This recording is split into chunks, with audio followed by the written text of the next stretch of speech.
Yo tout le monde, c'est Luc. Aujourd'hui, je vais vous faire une petite vidéo pour vous parler justement de comment réussir à atteindre ses objectifs. Bah, déjà, je mets des prérequis.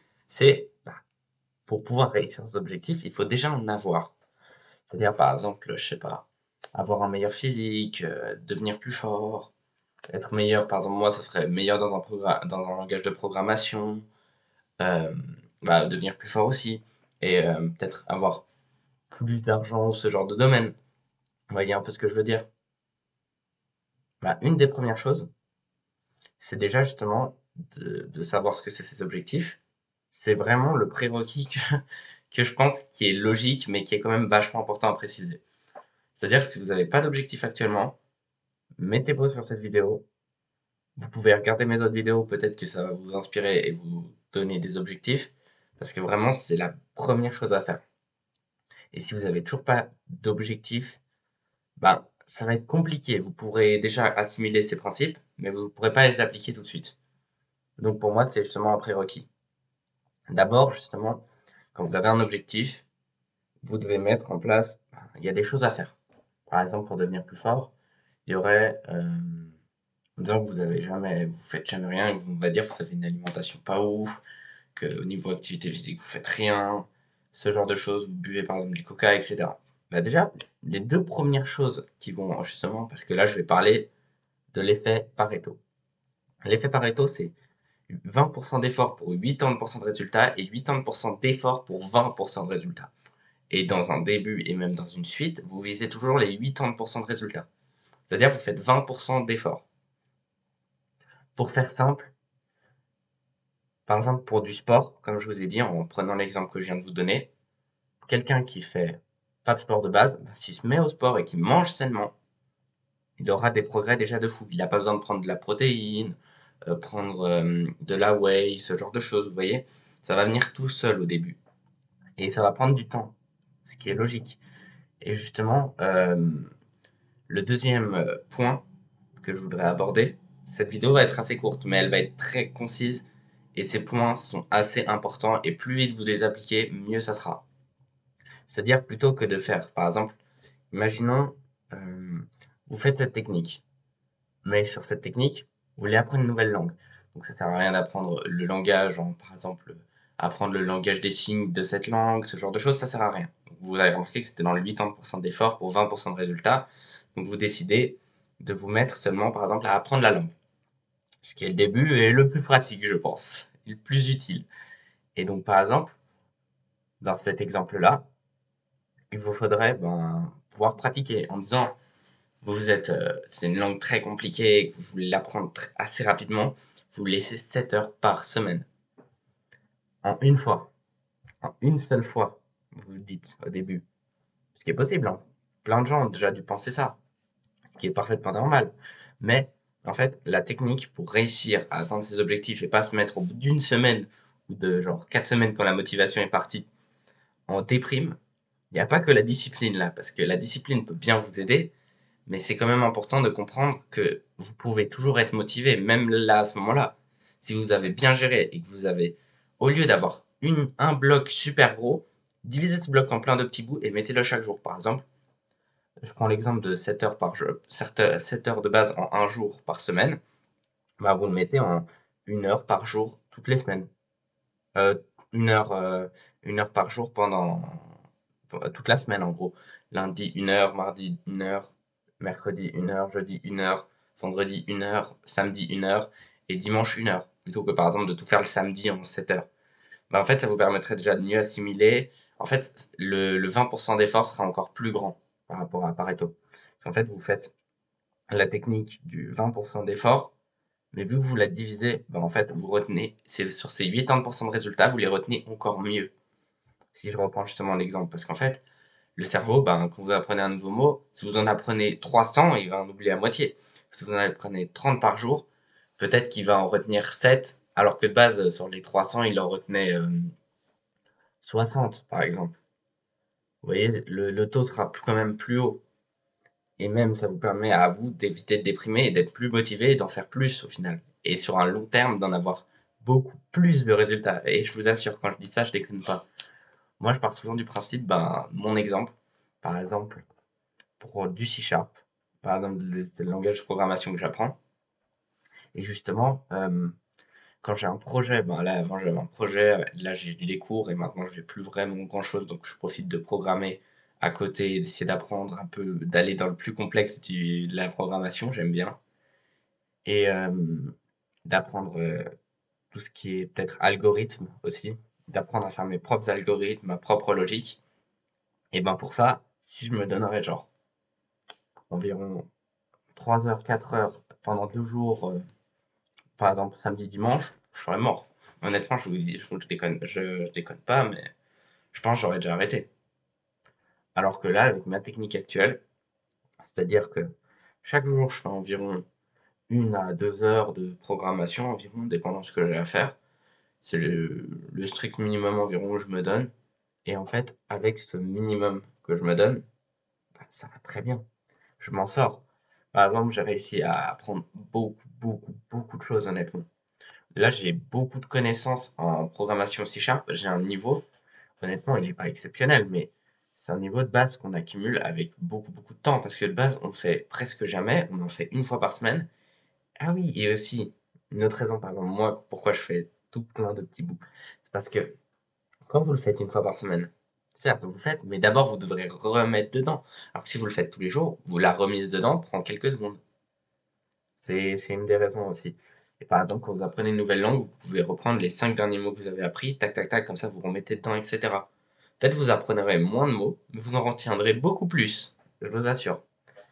Donc, première technique, Pareto. Deuxième, réduire le temps à chaque fois, mais le faire beaucoup plus souvent. Ça vous permettra de beaucoup mieux retenir tout ce que vous faites. Et en disant que c'est un travail, vous n'avez pas besoin de retenir, par exemple, je sais pas, améliorer son business ou ce genre de choses. Ben, vous pouvez très bien juste le faire en une fois, par exemple 4 heures, mais vous êtes justement, c'est le prochain point que je vais aborder, le focus. C'est-à-dire que même pendant les 30 minutes ou les 2 heures où vous le faites, vous devez être focus. C'est-à-dire que il n'y a pas ah oui, mais j'ai oublié de faire ça ou ah mon téléphone, mon téléphone, mon téléphone. Non, non, c'est focus. Vous faites ce que vous êtes en train de faire. Par exemple, moi, là, je suis en train de vous tourner une vidéo. C'est ça que je dois faire. Et c'est tout. Tout ce que j'ai à m'occuper maintenant, c'est tourner cette vidéo. J'ai pas besoin de m'occuper de savoir ce que je vais manger à midi, ce que je vais faire cet après-midi, ce que je vais faire ce matin. Je l'ai déjà organisé ou je l'organiserai correctement. Et donc, justement, pour l'instant, c'est vidéo. C'est tout. Et justement, c'est ça le focus. Et c'est apprendre à le maintenir aussi. Parce qu'il y en a, ils ont, je dis carrément apprendre à être focus parce que il y a des personnes qui ne le sont plus du tout de nos jours. C'est-à-dire que peu importe de quoi on leur parle, s'ils sont pas en train de scroller et avoir de la dopamine instantanée, ils sont finis. Ils n'y arrivent pas. Et ça, c'est justement un problème. Et donc, justement, pour ceux qui arrivent déjà à l'aide, félicitations, parce que vous avez certainement fait des trucs très chiants d'attente ou méditation au début, c'est relou, comme lire. Lire aide beaucoup pour le focus. Et après, apprendre à lire vite, ça se fait aussi justement avec le focus. Meilleur vous avez un focus, ben, plus vous pourrez vous mettre à lire vite parce que plus vous comprendrez vite. Et moins vous penserez à d'autres choses, donc vous perdrez moins de temps à être entre deux pages en train de rien faire. Et justement, le troisième point, c'est apprendre à avoir moins de dopamine instantanée. Déjà, ça améliore le focus. Deuxièmement, la dopamine instantanée est super efficace sur un court terme, minuscule. Quand vous faites des grands efforts, par exemple du sport, moi de la programmation, que j'essaie de m'améliorer dans le monde du business, ce genre de choses, pour après pouvoir peut-être avoir, je sais pas, de l'argent. Bon, bah, en fait, mon but, moi, ce serait d'avoir une vie où je peux faire ce que je veux. C'est-à-dire pas avoir besoin de travailler ben, comme on doit travailler de base pour un travail, donc de 8 heures à 16 heures, travailler dans les horaires que je veux, comme je veux. Vous voyez, c'est vraiment pouvoir prendre du plaisir en fait, parce que quand on travaille pour quelqu'un d'autre, on n'est jamais vraiment heureux. Et même, j'ai plein d'autres raisons personnelles que je ne vais pas vous dire là, mais si vous voulez, plus tard, je pourrais vous les dire. Et justement, c'est un des points aussi assez importants, c'est éviter la dopamine instantanée. Parce qu'il faut savoir, c'est que cette dopamine instantanée efficace sur un court terme, mais sur le long terme, oh, vous l'oubliez. Vous êtes déprimé après. En fait, le problème, c'est qu'elle fait. En gros, ça, c'est, on va dire, ligne. Ça, j'en ai déjà parlé, mais on va dire ligne centrale, tristesse. On va dire niveau plus c'est bas, plus c'est triste, plus c'est haut, plus c'est content. Ça, c'est la dopamine instantanée, elle fait tchou, comme ça, puis après, elle vous fait tchou, comme ça, direct. Alors que, par exemple, quand vous faites, enfin, on va dire du sport, bah, au début, ça va être comme ça, vous allez commencer à souffrir de plus en plus, plus en plus, plus en plus. Et en fait, après, le délire, c'est que ça va compenser, pas tout de suite forcément, peut-être ça va rester comme ça pendant un petit moment, mais après, ça va remonter. Et ben, après, vous serez content. Par exemple, après une séance, ce genre de choses. Par exemple, c'est comme le sport. Je vais reprendre justement le nombre de fois et le nombre de temps, parce que c'est comme le sport. Si vous dites, vous faites 7 fois, une fois dans la semaine du sport, ça va être mal barré.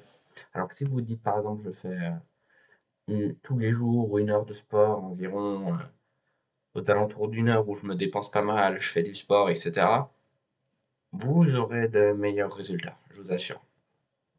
En fait, si on applique par exemple la règle de Pareto, c'est-à-dire faire du sport, bah, manger bien va beaucoup vous aider. Par exemple, si vous êtes en perte de poids et par exemple si vous êtes en prise de masse, même manger bien pourra vous aider parce qu'en fait vous aurez plus d'énergie pendant vos séances, vous pourrez mieux vous dépenser, vous aurez plus de déchets musculaires et vos muscles deviendront plus forts.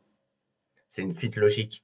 Alors que même si vous mangez par exemple pendant une séance quand vous faites du bulk, c'est-à-dire quand vous mangez, mangez, mangez, ben en fait c'est pas bon non plus, même si vous êtes par exemple, vous êtes trop maigre, ben, même si vous mangez de la merde, bah, c'est pas bon du tout. Votre corps va pas aimer. Parce qu'il y a une règle, c'est on est ce qu'on mange. C'est-à-dire quand vous mangez quelque chose, c'est comme si vous mettiez de l'essence dans une voiture. Par exemple, vous avez une voiture à essence et vous mettiez du diesel. Elle va pas avancer loin, cette voiture, hein. Elle va être complètement cassée et elle pourra presque plus rien faire. Alors que si dans cette voiture à essence, vous mettez de l'essence, bah, elle pourra rouler. Elle pourra rouler très vite. Donc, même si c'est peut-être, par exemple, manger sainement, c'est-à-dire éviter les McDo, ce genre de choses, par exemple, manger des pâtes plus souvent, du riz, du poulet, de la viande, en fait, manger des fruits et légumes et éviter les trucs transformés, juste ça pourra déjà énormément vous aider. Et dites-vous que par semaine, au moins 80% de vos repas doivent être sains. Ok? C'est ce qui est conseillé en fait, au maximum pour appeler ça sain. Assez sain en tout cas pour pouvoir perdre ou prendre du poids. Parce qu'en fait, souvent, le problème, c'est que quand on a une alimentation faite n'importe comment, par exemple, je reprends l'alimentation, c'est très problématique pour le corps. Et donc, justement, je vous ai donné mes quelques petites techniques. Et ça, c'est les quelques techniques. Et si vous voulez ben, avoir plus d'informations, par exemple, sur tout ce qui est discipline, motivation, tout ça, j'ai d'autres vidéos sur ma chaîne qui en parlent. Et aussi, petit dernier point justement par rapport à la dopamine. J'ai fait une vidéo qui en reparle beaucoup mieux, justement, c'est une vidéo précédente. Et j'ai aussi fait une petite semaine de détox et quelque sorte de post-détox, c'est-à-dire j'ai repris le contrôle sur toutes ces habitudes. Et par exemple, prenons un exemple du style, si cette vidéo vous plaît, si cette vidéo vous plaît, ben, sans aucun problème, je pourrais faire une suite, aller chercher encore plus de choses et vous donner encore plus de connaissances. Parce que mon but là, c'est de faire une petite vidéo et essayer de vous aider en vous donnant les points principaux. Parce qu'après, je pourrais détailler et aller sur d'autres points qui sont plus complexes à mettre en place et dont je vais très souvent parler personnellement et que vous pourrez appliquer à votre manière après avoir compris la mienne. Parce que c'est des points qui sont beaucoup plus complexes. Donc si ça vous a plu, justement, n'hésitez pas à me le dire en commentaire. Et c'était Luc. Ciao.